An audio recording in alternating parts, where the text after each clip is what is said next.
자, 제가 늘상 말씀드렸지만은 이번 주 주제는요. 규제 대책은 단기 처방전이다.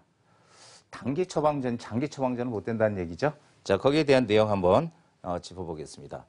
자, 이거 9.13 대책의 여파, 서울 아파트값 상승폭 반토막. 이 과거 시장을 한번 리뷰해 보는 겁니다. 지금 9.13 대책의 여파로 서울 아파트값 상승폭이 반토막이 났다.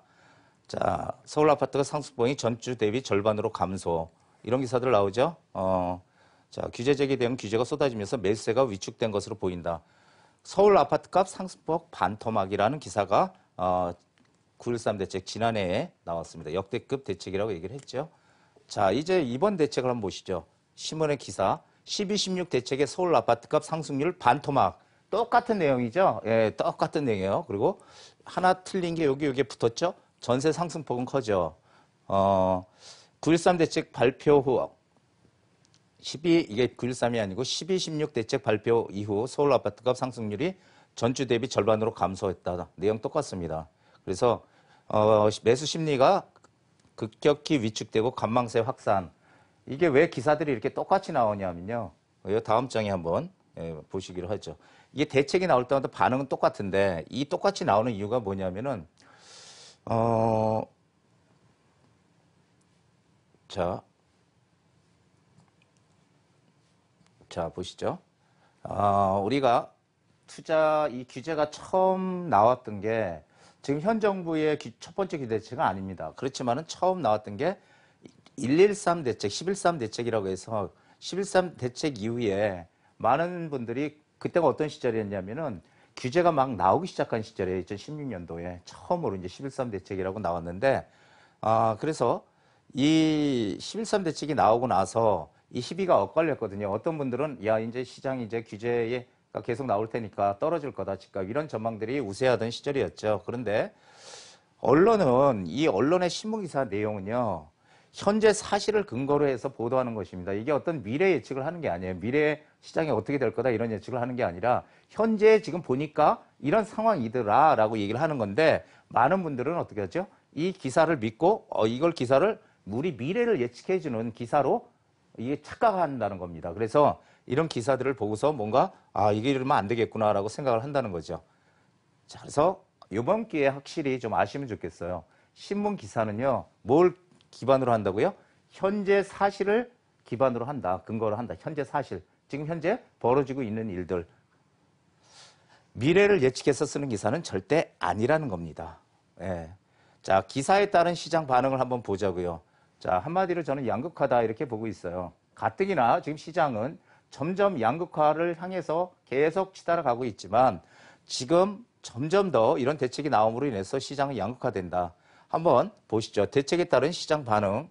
자, 15억 초과 매물. 제일 지금 걸려있는 거죠. 15억이 넘으면은 이제 아예 대출 안 해주겠다. 이렇게 얘기하고 있죠. 호가가 떨어진 매물도 나오기는 했지만, 호가가 떨어진 매물, 신문에 보면 2억 떨어졌다는 얘기가 많이 나와요, 요즘. 2억 떨어진 그 매물도 나왔다. 그런데 막상 가보면은 물건이 없을 겁니다. 지금은 2억 떨어진 건요, 한마디로 지금 이런 대책의 영향도 물론 있겠지만은 특별한 사정에 의해서 2억 떨어진 게 나오는 거지 가보면은 실제로 떨어진 게 별로 없다는 겁니다. 그리고 이 강남권, 특히 강남권 시장은요, 거래가 잘 안 되는 거래 절벽 상태로 지금 진입을 했다라는 거죠. 15억 초과 매물들이 많은 곳이 강남권이니까. 자, 그리고 청약시장의 9억 원 이하의 매물, 청약시장. 자, 제2의 로또 청약이라 불리는 청약시장은요, 9억 원 이하의 중심으로 지금 상당히 강세를 보이고 있다. 새 아파트이기 때문에. 예, 그런 거고요. 기존 9억 원 이하의 매물. 이건 그냥 청약시장이 아니죠. 9억 원 이하의 매물은 관망세 분위기다. 그리고 보합세. 9억 원 이하의 매물들의 풍선 효과가 나올 거다. 이런 기사들 신문에 많이 났잖아요. 근데 지금 아직까지는 크게 지금 풍선 효과는 나타나지 않고 나타나기는 너무 이르죠. 왜? 대책이 나오니까 이 매수인들도 뭔가 이 매도인들도 이걸 집을 팔아야 될까 말아야 될까 고민하는 시간도 있어야 될 거고요. 그리고 매수인들도 이거 집을 사야 되는 타이밍이냐 아니면 좀 더 이따 사느냐 뭔가 아니면은 내년에 사느냐 이런 뭔가 생각할 시간이 필요하기 때문에 지금 이 풍선 효과는 아직 나타나지 않고 있다는 얘기입니다. 자, 6억 이하의 매물, 이게 12, 16 대책의 수혜지죠. 왜냐하면 여기는 지금 여기에 대해서는 규제가 없잖아요. 뭐 대출 규제라든지 6억 이하의 매물은. 그래서 이쪽으로 쏠릴 가능성도 상당히 크지만 우리가 봐야 될 게 입지가 상당히 중요합니다. 이 매매가가 6억 이하다 그러면은 어떤 매물입니까? 지금 상당히 몇 년 동안, 3년 동안 가격이 많이 상승했잖아요. 제가 강의할 때 늘상 말씀드렸던 게 예전에는 전혀 투자 가치가 없어 투자하지 말라던 것들도 1억 5천에서 2억까지 올랐는데 이렇게 지금 아직까지 6억 이하의 매물이라면 상당히 입지가 떨어지는 지역일 것이다라는 거죠. 이런 지역, 그러니까 경기도의 어떤 지역, 이런 지역들이겠죠. 그러나 여기에 이런 걸 살 때는 정말 신중해야 되는 것이 가격이 싸서 규제가 없다고 사야 되는 게 아니고 거기서도 입지가 중요하다는 거예요. 아주 입지가. 그렇지 않으면은 거래가 나중에 내가 구입을 하고 나서 매도를 하려고 하는 시점에 거래가 잘 안 된다는 겁니다. 왜냐하면은 안 올랐잖아요. 이게 안 올랐어. 지금같이 시장이 막 폭발적으로 오르는 시장에서도 안 올라서 6억 이하의 매물이라면 그래서 이런 거는 정말 조심을 해야 된다라는 얘기죠. 그리고 다 경험을 해보셨지만 규제가 많은 지역과 규제가 없는 지역 어디가 더 많이 올랐나요? 당연히 규제가 많은 지역이 올랐잖아요. 규제가 없다는 거는 뭔가 이유가 있다는 거죠. 자, 이 대책의 효과가 과연 얼마나 갈까 보면은요. 이 규제의 효과는 여태까지 뭐 9.13 대책도 마찬가지지만은 지난해 발표했던 이거 6개월을 못 넘겼어요. 6개월을. 항상 6개월이 되면 반등이 또 시작됐다는 거죠. 이게 왜 그러냐면은 정확한 집값의 이 상승, 폭등이라고 얘기할 수 있을지 모르겠지만 저는 폭등은 아니고 집값의 큰 상승이다 이렇게 얘기하고 싶습니다. 이게 6개월을 못 넘은 이유는 정확한 집값 상승 원인에 대한 진단이 정부의 진단이 잘못된 거 아니냐라는 저는 생각을 갖고 있습니다. 그래서 진단이 잘못됐기 때문에 이 결과도 잘못 나오는 거다 이런 얘기입니다. 자, 한번 보시죠.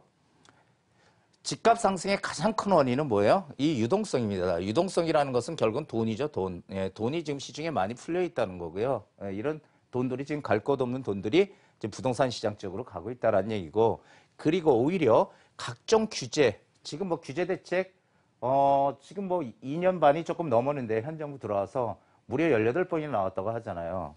각종 이런 규제 대책들이 오히려 집값 상승의 원인으로 반대로 작용하고 있다는 것입니다. 참 아이러니하죠. 왜 그러냐면은 이게 아까 제가 진단이 잘못됐다 그랬잖아요. 이 진단이 잘못돼서 이 결과도 잘못 나오는 거죠.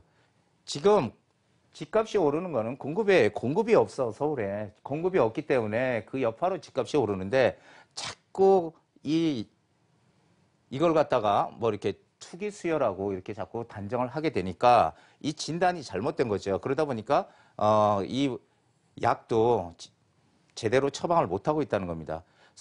지금 많은 사람 생각하는 게 뭐냐면 서울 집값은 공급이 부족하다. 지금 규제로 다 묶어놨으니 공급이 부족하기 때문에 뭐 묶어놨어요? 양도세 중과로 세금 팔게 되면 세금 많이 나오니까 또 못 팔고 있는 분들도 있을 거고, 그리고 우리가 뭐죠? 임대사업자를 내면 혜택을 많이 줄 거다 하니까 또 임대사업자를 냈을 거고, 자, 이러다 보니까 임대사업자는 최소한 4년, 8년이잖아요. 그러니까 그게 매물 나오려면 시간이 많이 필요해. 지금 매물들이 그래서 잠겨 있는 겁니다. 또 각종 재개발, 재건축에 대한 규제들, 이런 것들 때문에 아예 공급이 없다는 거예요. 그래서 공급 부족으로 오를 수밖에 없다는 강한 인식을 지금 가지고 있다라는 얘기를 드리는 겁니다. 자, 근데 정부는 이런 얘기 자꾸 하잖아요. 다주택자 투기꾼, 이렇게 결론을 내고 다주택자는 투기꾼이다. 이렇게 결론을 내서 투기꾼을 잡아야 된다. 투기꾼들이 그럼 어느 정도 연령대가 투기꾼일까요? 30대가 투기꾼일까요? 30대 돈이 없잖아요. 그럼 뭐 50대 투기꾼이라고 볼 수 있는데 뭐 40대도 그렇게 크게 막 집을 막 살 수 있는 그런 여력은 못 되고 최소한 50대 이상. 자, 그러나 최근에 거래 현상을 보면 주력 증인 50대보다 30대가 주요 매수 세력으로 등장했다는 것입니다. 이거 재밌는 현상이에요. 30대. 30대가 돈이 없을 줄 알았더니. 자, 그래서 여기 이 자료는 제가 가져온 자료입니다. 예, 제가 만든 자료는 아니고 올해 1월에서 10월 말까지 전국 아파트 매매 거래량이 39만 360건이 됐는데 여기서 30대가 24%를 차지했고요. 이 매매를 했다는 거죠. 거래를 샀다는 거죠. 40대가 28.2%, 40대가 더 많아요. 30대보다는 50대 21.9%, 오히려 50%가 가장 작아. 예, 50%가. 50대가. 본래 50대가 주력 수요자거든요. 이 주택을 구입하는. 예, 그런데 이 30대들이 많이 샀다는 거, 그리고 30대의 수요가 많이 늘어났다는 걸 우리는 주목해 봐야 됩니다. 이유는 뭘까요? 이유는 어차피 이렇게 집을 계속 뭐 떨어지려고 가지고 기다리고 있는 것보다 이러다간 잘못하면은 못 사겠다 집을. 그러니까 대출 끼고 막 샀다는 거죠. 예, 내 집 한 채 마련하자라고. 자, 그래서 결론은 뭐냐면 부동산 시장 투기꾼들이 판치는 시장이 아니다라는 겁니다. 시장 논리에 의해서 정책을 만들어야 된다 이런 얘기죠. 향후 시장은 어떻게 흘러갈까요? 예, 대책의 효과로 인해서 제가 판단하는 겁니다. 제가 여태까지 2013년도 이후에 시장 예측을 계속 해왔지만은 제 말이 그래도 대체적으로 다 맞았다라는 거예요. 대책 효과로 앞으로 3, 4개월 정도는 조정 국면으로 갈 거다. 매도인 매수인 생각 좀 해봐야 되잖아요. 지금 대책 나온 지 며칠 되지도 않았는데 그래서 조정 국면으로 가고 4월부터 다시 4월에 선거 있죠. 예, 4월부터 다시 상승 추세로 진입할 거다. 이때 되면 이미 마음의 결정들이 다 섰을 거예요. 그리고 시장은 다시 움직일 거다라는 얘기를 드리는 겁니다. 그리고 공급 대책 없는 수요 억제 정책은 또 한 번의 단기 효과에 불과하다. 단기 효과. 이렇게 시장이 상승 국면으로 갈 때요.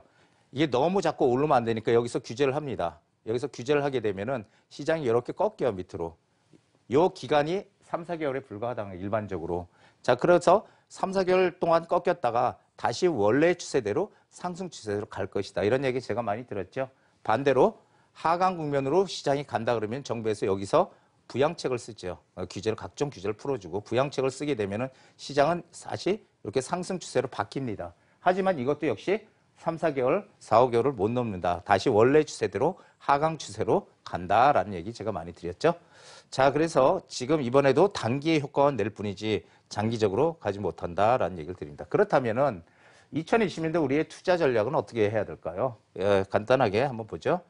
자, 약간의 조정 국면으로 진입할 때가 투자의 기회입니다. 지금 조정 국면으로 가게 되면은 많이 뭐 가격이 빠진다 이런 게 아니라 그래도 약간 뭐가 급매물들이 나올 수 있는 여건이 되는 거죠. 여기서 1월에서 3월 요 사이가 이 1월에서 3월 달까지가 다시 우리가 투자할 수 있는 기회가 온다는 겁니다. 왜냐하면 물건들이 조금 나오고 가격도 조금 하향 조정될 것이니까. 자, 그리고 지금 같은 상태로 경제가 유지가 된다면 지금 전 세계가 저금리 현상이 점점 지금 강화가 되고 있죠. 일본도 그렇고 유럽도 그렇고 미국도 그렇습니다. 그래서 금리가 지금 1.25%에서 1.25%에서 한 1%까지 떨어질 가능성이 크다. 그렇게 되면은 이런 금리가 떨어지는 돈들 그리고 규제가 지금 전부 주택 쪽에만 몰려 있잖아요. 주택 시장에.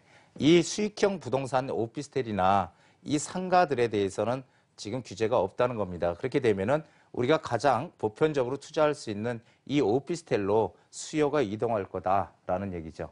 자, 이것도 상당히 중요한 얘기입니다. 자, 호재라는 거는 뭐 개발 계획이 있든지 교통이 뭐 새롭게 들어온다든지 아니면은 일자리도 저가의 일자리가 있고 양질의 일자리가 있잖아요. 양질의 일자리가 많은 곳, 이런 곳들이 있는 곳은 반드시 오를 수밖에 없다는 걸 꼭 기억을 하세요. 뭔가 호재가 있어야 됩니다. 호재가 있어야 오르는 거지 아무것도 없는 호재가 없는 곳에 가만히 있어 봐야 그것은 집값 상승을 기대할 수 없다라는 거를 꼭 기억을 하시기 바랍니다. 자, 투자의 우선순위를 세워라. 이게 무슨 얘기냐면요. 규제의 강도가 클수록 더 많이 오른다는 겁니다. 이게 역설적인데요. 규제의 강도가 크면 떨어져야 되는데 여태까지 역사적으로 보면은 참여정부 시절에도 5년 동안 강하게 규제를 해왔지만 5년 동안 서울 집값이 56.5%인가 올랐습니다. 5년 동안에 그렇게 규제를 했는데 그리고 또 강남 상구라고 하는 강남 서초 송파의 집값은 평균 70% 이상 올랐다는 겁니다. 규제가 많은데도. 어디가 더 많이 올랐어요?